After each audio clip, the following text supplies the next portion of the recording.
ഇന്ന് രാവിലെ പത്രം ഇങ്ങോട്ട് വരുന്നതിന് മുമ്പ് ഒന്ന് ഓടിച്ചു നോക്കിയപ്പോൾ കണ്ടത് KPCC പ്രസിഡന്റും ദീപാദാസ് മുൻഷിയും അടങ്ങുന്ന അവരുടെ ഒരു യോഗത്തിൻ്റെ ഒരു വാർത്ത ഒരു പത്രത്തിൽ കണ്ടാണ്. അതിൽ എഴുതിയിരിക്കുന്നത് 20 ലക്ഷം കെ ഫോൺ കണക്ഷൻ എന്ന് പറഞ്ഞ സർക്കാർ ഇപ്പോൾ 1 ലക്ഷം കെ ഫോൺ കണക്ഷൻ കൊടുത്തപ്പോൾ തന്നെ അത് വലിയ പബ്ലിസിറ്റി ആക്കുന്നു എന്ന് പറയുന്ന ഒരു ധാർമ്മിക രോഷം കോൺഗ്രസിൽ ഞാൻ കാണുകയുണ്ടായി.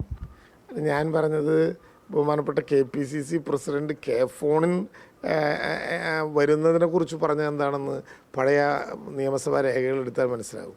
കെ ഫോൺ ഒന്നും ഉണ്ടാകില്ലെന്നും അത് കേരളത്തിൽ കാലുവെക്കാൻ ഇടമുണ്ടാകില്ലെന്നും വാദിച്ചവർ ഇപ്പോൾ അതിൻ്റെ എണ്ണത്തിലേക്ക് മാറി. ഇപ്പോൾ സ്വാഭാവികമായിട്ടും അതിൻ്റെ എണ്ണത്തിലേക്ക് മാറി. കേരളം ചില പുതുത് കരഗതമാക്കുകയാണ്.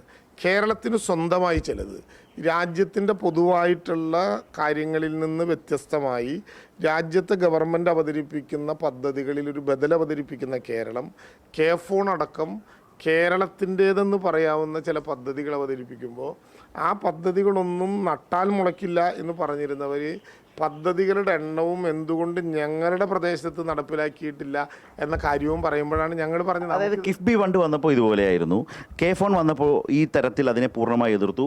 എനിക്ക് തോന്നുന്നു പ്രതിപക്ഷ നേതാവ് തന്നെ ഹൈക്കോടതിയിൽ ഈ കെ ഫോണുമായി ബന്ധപ്പെട്ട് തന്നെയല്ലേ പോയത്. ആ ഘട്ടത്തിലല്ലേ അദ്ദേഹത്തിൻ്റെ ആ ഒരു വാദത്തെ ഹൈക്കോടതി വിമർശിക്കുകയും മറ്റും ചെയ്തു. ഇപ്പോൾ ഏതായാലും കെ ഫോൺ സ്വീകാര്യമായി എന്നുള്ളതാണ് അതിൽ കാണുന്നത്. അല്ല, കെ ഫോൺ സ്വീകാര്യമായി എന്നുള്ളത് മാത്രമല്ല കാണേണ്ടത്. ഇപ്പോൾ എല്ലാവരും പറയുമ്പോൾ ഏറ്റവും ഗൗരവമായിട്ട് പറയുന്നത് കോടതിയുടെ പരാമർശങ്ങളെക്കുറിച്ചാണല്ലോ. കോടതി എന്താ പരാമർശിച്ചത്? കോടതി ഒരു പബ്ലിക് ഇൻട്രസ്റ്റ് ലിറ്റിഗേഷൻ വരുന്ന ഘട്ടത്തിൽ കോടതി ചോദിച്ച ചോദ്യം ഇത് പബ്ലിക് ഇൻട്രസ്റ്റ് ആണോ അതോ പബ്ലിസിറ്റി ഇൻട്രസ്റ്റ് ആണോ എന്നാണ്. അത്രയല്ലാതെ കോടതി ഇനി എന്താ ചോദിക്കാതിനേക്കാൾ കൂടുതൽ. അപ്പോൾ പൊതു താല്പര്യമല്ല പരസ്യ താല്പര്യമാണ് എന്ന് ഞങ്ങൾ മാധ്യമങ്ങൾ കൊടുത്ത പൈസയെക്കുറിച്ചല്ല കോടതി പറഞ്ഞത്. അപ്പീലുമായി ചെന്നപ്പോൾ സാധാരണ നിലയിൽ അതിനെതിരായിട്ടുള്ള ഹർജിയുമായി ചെന്നപ്പോൾ ഓടിപ്പിക്കുക എന്നൊക്കെ മലയാളി ചൊല്ലുന്നൊരു പദമുണ്ട്. അതിന് തുല്യമായ വിധത്തിൽ കെ ഫോണിനെതിരായിട്ടുള്ള ആരോപണങ്ങൾ എത്ര ആരോപണങ്ങൾ അങ്ങനെ തുടങ്ങിയാൽ സത്യത്തിൽ ഈ കേരളത്തിലെ ഗവൺമെൻറ് അത് രൂപീകരിക്കപ്പെട്ട ഘട്ടം മുതൽ ഇതുവരെ ഉണ്ടായിട്ടുള്ള ആരോപണങ്ങളും അതിൻ്റെ ഇപ്പോഴത്തെ നിജസ്ഥിതിയും കൂടി ഒരു പൊതുജനത്തിൻ്റെ മുമ്പാകെ അവതരിപ്പിച്ചാൽ യഥാർത്ഥത്തിൽ എനിക്ക് തോന്നിയതാണ് കെ ഫോണിൻ്റെ കാര്യത്തിലുണ്ടായിരുന്ന എതിർപ്പുകളെല്ലാം പ്രതിപക്ഷം അവസാനിപ്പിച്ച് ജനങ്ങൾ ആ പദ്ധതി എടുത്തു.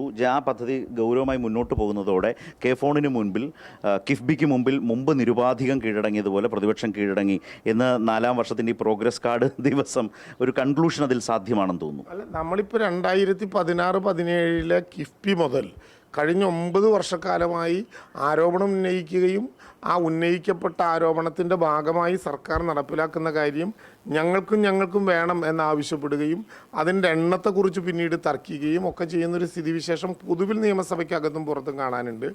ഞങ്ങളിപ്പോൾ അതിനെക്കുറിച്ചൊന്നും പ്രത്യേകിച്ചൊരു അഭിപ്രായം പറയേണ്ടത്. സർക്കാരിനെ സംബന്ധിച്ച് സന്തോഷം തോന്നുന്നൊരു കാര്യമാവില്ല. കാരണം നിങ്ങളെ നിശ്ചിതമായി എതിർത്തവർ പോലും നിങ്ങൾ കൊണ്ടുവന്ന പദ്ധതികൾ, ജനങ്ങൾക്ക് ഗുണകരമാകുന്ന പദ്ധതികൾ മെല്ലെ മെല്ലെ അവർക്കും സ്വീകാര്യമാകുന്നു, അവരും അതിൻ്റെ പങ്കാളികളാകുന്നു എന്ന് പറയുന്ന ഒരു സർക്കാരിനെ സംബന്ധിച്ച് ജനാധിപത്യപരമായി ഒരു വലിയൊരു കാഴ്ചയാണ് സത്യത്തിൽ പുറത്തു നിൽക്കുന്ന മനുഷ്യരെ. അതുകൊണ്ടാണ് ഞാൻ പറഞ്ഞത് KPCC പ്രസിഡന്റിനോട് ഇന്നത്തെ ദിവസം തന്നെയുള്ള ഞങ്ങളുടെ സ്നേഹപൂർവമായ അഭ്യർത്ഥന, ചേർന്ന് നിൽക്കുക, കൂട്ടു നിൽക്കുക.